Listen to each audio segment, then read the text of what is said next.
Hello guys, welcome to new day, welcome to new video. और सबसे बड़ी चीज़ आज हमारे साथ है डॉक्टर आशुतोष, मतलब सीनियर ही है, इंटर्न चल रहे हैं। और कितने दिन कैसे बचा है? इंटर्न 5 दिन की बची हुई है अभी। तो as a doctor Ashutosh sir, और आज क्या टॉपिक लेके आए हम लोग थोड़ा सा? टॉपिक आज का मेन ये है कि बीएमएस की ड्यूरेशन में बहुत से लोग होते हैं कि जिनको समझ नहीं पाते वो सही इस तरीके से कि हमारा जो सिलेबस है या करिकुलम है वो किस तरीके से मैनेज करें। तो उसी चीज़ को लेकर आज हम डिस्कस करने के लिए यहाँ तो पर। गाइस, आप ही लोग का बहुत सारा डाउट है, उसी डाउट को वन बाय वन सर के साथ डिस्कस करेंगे और कहीं ना कहीं बहुत हेल्पफुल होने वाली है वीडियो। तो आप स्किप ना करें, बहुत सारी बातें करेंगे आप ही का क्वेश्चन।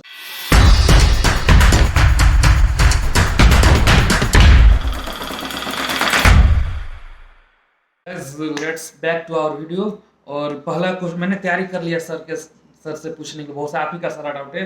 तो वन बाय वन सर से पूछते हैं।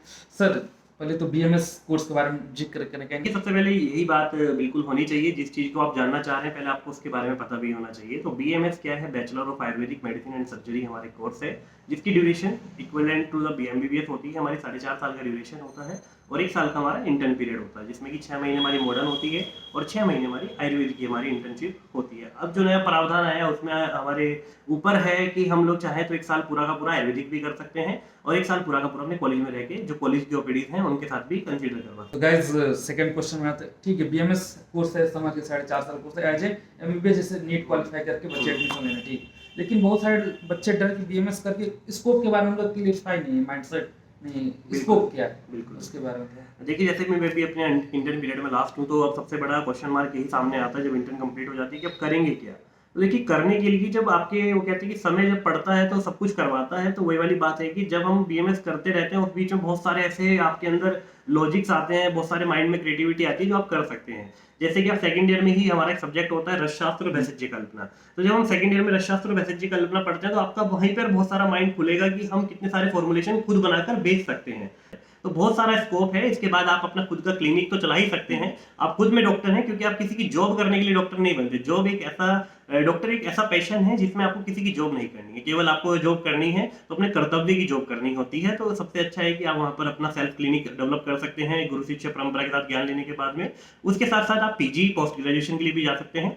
पोस्ट ग्रेजुएशन के बाद में आपको, हालांकि बीएमएस के जस्ट बाद भी आपको मेडिकल ऑफिसर की बहुत सारी अपॉर्चुनिटीज मिलती हैं, आपको आयुष मिनिस्ट्री से बहुत सारे ऑफर मिलते हैं, सीसीआरएस एग्जाम्स कंडक्ट कराते हैं, आप वहां से कर सकते हैं, राष्ट्रीय आयुर्वेद विद्यापीठ एग्जाम कराती है, उससे आप गुरु शिष्य परंपरा के तहत जा सकते हैं। तो बहुत सारी चीजें हैं, ऐसा नहीं है कि फील्ड आपकी बीएमएस कंप्लीट करते ही खत्म हो जाती है। फील्ड उसके बाद में इतनी सारी खुलती है कि आप ये कंफ्यूज हो जाओगे कि अब करना क्या है। तो कहने में बहुत स्कोप है, डरने की कोई बहुत, बात नहीं है। कोई भी किसी भी तरीके से डरने की कोई बात नहीं है, क्योंकि डर हमें हमेशा हराता है, जिताता नहीं है। तो इसलिए डरना नहीं चाहिए, आपको हमेशा एक पॉजिटिव वाइब रखनी चाहिए और आपको जीतते हुए ही आगे बढ़ना चाहिए। बहुत बढ़िया एक्सप्लेन किए। और अब आते हैं सब्जेक्ट की तरफ, क्योंकि ना जैसे हमें एमबीबीएस की तो पता है कि मॉडर्न पढ़ते हैं, पैथोलॉजी हो गया, फिजियोलॉजी, एनाटॉमी। आयुर्वेद में क्या, बीएमएस में क्या सब्जेक्ट है थोड़ा?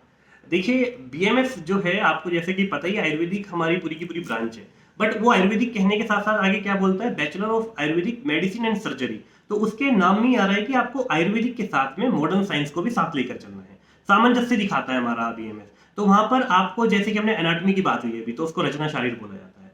तो हमारे आयुर्वेद में भी सिखाया जाता है कि आपकी जो बोन्स है या आपकी जो अस्थियां हैं उनको किस तरीके से आप यहाँ पर कैलकुलेट करेंगे, किस तरीके। तो इसलिए हमारे आचार्यों ने बहुत प्रैक्टिकली बात कर करके प्रत्येक सब्जेक्ट को बताया। रचना शारीर हो गया, क्रिया शारीर हो गया, पदार्थ विज्ञान हो गया। जैसे कि पदार्थ विज्ञान क्या है? तो देखिए, जब हम बीएमएस फर्स्ट ईयर में आते हैं तो बहुत से लोगों का एम होता है कि हम एमबीबीएस कर रहे हैं, करना था और एमबीबीएस नहीं कर पाए और बीएमएस में आ गए, तो वो समझ नहीं पाते। तो पदार्थ विज्ञान इज लाइक, जैसे कि आप कभी फर्स्ट क्लास में गए होंगे, यूकेजी एलकेजी में गए होंगे, तो वहां पर एकेनार आके हम आपको सिखाया जाता है। उसके बाद ही आप, मेरा नाम जैसे कि आशुतोष है तो आप लिख पाएंगे। अगर आपको यही नहीं पता आशुतोष में क्या क्या अल्फाबेट बनने हैं तो आप लिख नहीं पाएंगे। तो यही बेसिक नॉलेज देने के लिए आपका जो काम करता है वो पदार्थ विज्ञान और संस्कृत करता है सबसे पहले सब्जेक्ट में, पहले बहुत सारे बच्चे संस्कृत से डरते हैं, हाँ। संस्कृत वर्ड से, उसको कैसे? देखिए, संस्कृत डरने वाली चीज नहीं है। संस्कृत तो आपको पता है कि नासा ने भी एक्सेप्ट कर लिया है अब तो अपनी ट्रेडिशनल लैंग्वेज के तौर पर। तो संस्कृत बहुत ही कोडिंग लैंग्वेज है हमारी, और उसको सीखने का मौका, दोबारा से अपनी संस्कृति में वापस आने का मौका हमें बीएमएस देती है। तो आपको कुछ नहीं करना है, बस डेली अपने आप को थोड़ा समय देना है। मैं इसलिए नहीं, मैं संस्कृत को समय नहीं कह रहा हूँ, संस्कृत तो अपने आप में स्टेबल है। हमें अपने अंदर स्टेबल करने के लिए अपने आप को कुछ समय देना होगा आपको, कि संस्कृत को डेली आप क्या करें, पढ़ना स्टार्ट करें। उसको समझना स्टार्ट करें, उसका खुद हिंदी अनुवाद करें। आप संस्कृत पढ़ें, उसका खुद हिंदी अनुवाद करें, तब उसका हिंदी अनुवाद पे जाके देखिए कि आपने सही अनुवाद किया कि नहीं किया।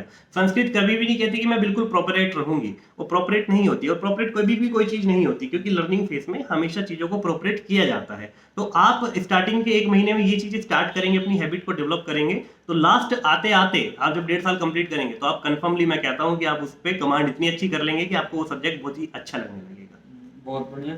और सब्जेक्ट के बारे में तो संहिता का हमारा मेन प्रधान रहता है। फर्स्ट ईयर में भी अष्टांग हृदय पढ़ते हैं, और सेकंड ईयर में चरक, थर्ड ईयर में भी चरक, पूर्व, उत्तरार्ध, एंड फाइनल में सुश्रुत, और इंटरव्यू सेशन में सर के पास ये अष्टांग हृदय में। तो संहिता के बारे में थोड़ा बता दिए, क्योंकि हाँ। बच्चे जानना चाहेंगे। बिल्कुल बिल्कुल, बहुत अच्छा क्वेश्चन है संहिता को लेकर। यही मेन मूलदायिनी है हमारी, एक तरीके से कहते हैं कि ये माँ है हमारी।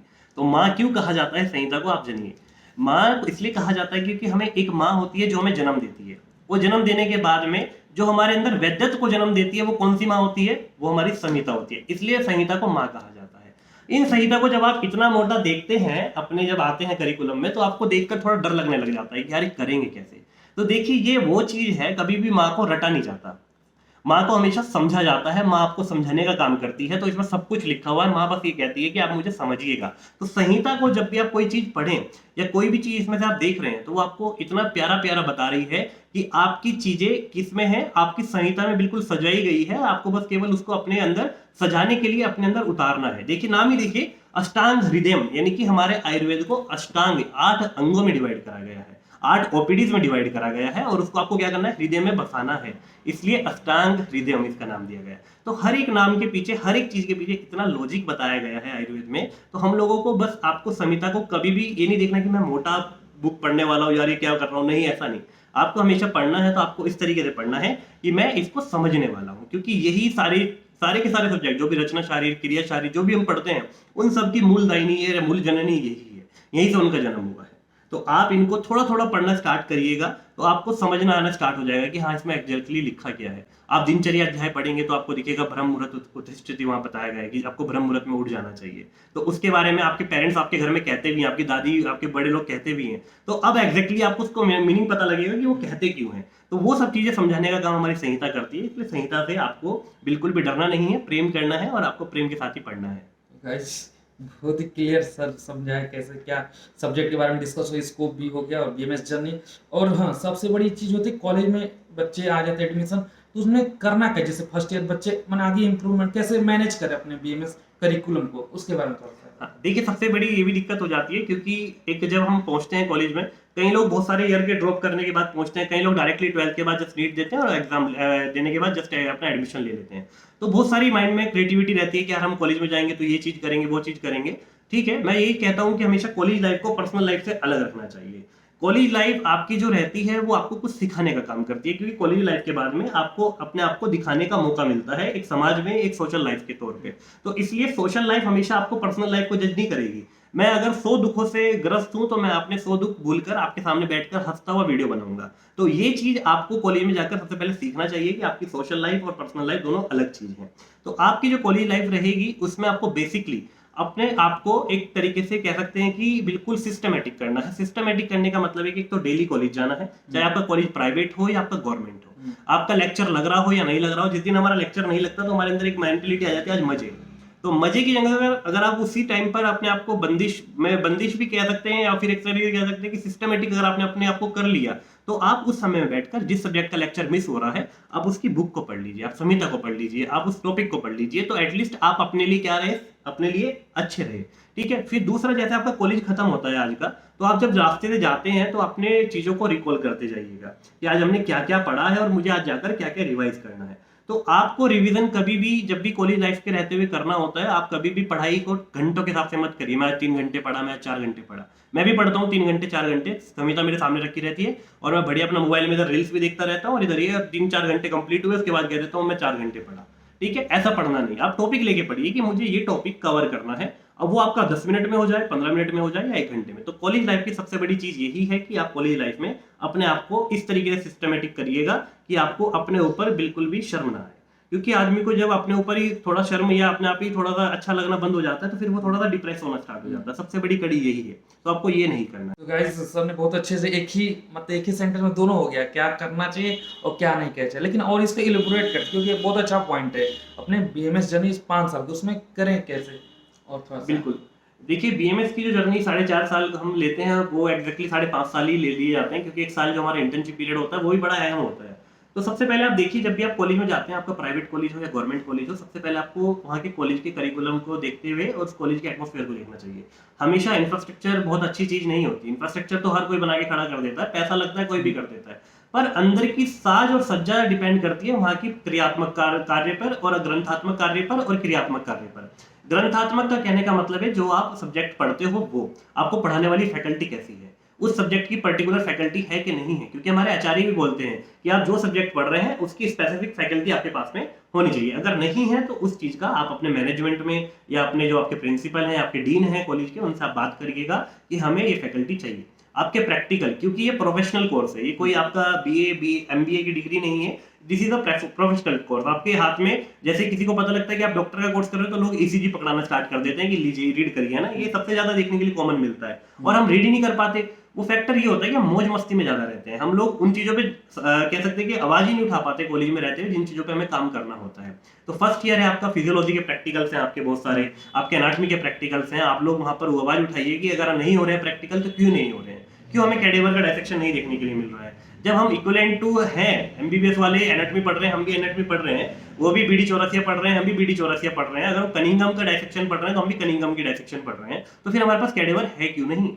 तो ये चीजें आपको उठानी है, और ये चीजें आप अगर जब वहां पर उठाओगे, इसके लिए आपको डरना नहीं है, क्योंकि आप उसके लिए फीस पे कर रहे हो, आपने अपनी जिस चीज के लिए फीस पे कर रहे हो आप उसके लिए क्वेश्चन, इसको ऐसे समझिए, जब आप कोई कपड़ा खरीदने दुकान पे जाते हो तो उस पे अगर हल्का सा भी दाग लगता है या दिखता है आपको, तो आप उस पे क्या करते हो, क्वेश्चन मार्क उठाते हो कि भैया ये तो गंदा हो रखा है। तो गंदा होने पर वो भैया क्या कहता है कि चलिए हम आपको दूसरा दे देंगे। तो यानी कि आपने जिस चीज के लिए पे करा, आपने उस चीज के लिए वहां पर आवाज उठाई। इसी तरीके से आप कॉलेज में पे कर रहे हैं, आपको आवाज उठाने का पूरा हक है, और आपको अगर कोई चीज नहीं मिल रही तो आप उस पर आवाज उठा सकते हैं। तो यही मेरी बेसिक सी चीजें हैं जो कि आपको अपने कॉलेज लाइफ में करनी चाहिए। प्रैक्टिकल पे बहुत ध्यान देना चाहिए।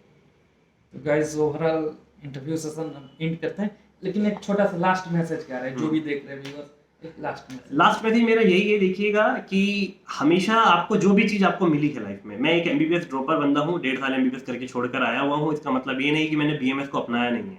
बीएमएस को अपनाया है और भरपूर अपनाया है, और भरपूर अपनाने के बाद जितना भी करा है मन से करा है। तो आपको जो भी चीज लाइफ में मिले उसे आप मन से करिएगा। जब आप उसे मन से करेंगे तो आपको कभी भी दुख नहीं होगा, और आपके पेरेंट्स को कभी दुख नहीं होगा। और कभी भी कुछ कर रहे हैं तो अपने पेरेंट्स को सोचकर करिएगा, और किसी को सोचकर मत करिएगा। यही मेरा लास्ट मैसेज है। तो गाइस तो कैसी लगी है कमेंट बताना, कोई भी और टॉपिक हो तो आप कमेंट कर देना, उसका भी रिप्लाई मिल जाएगी।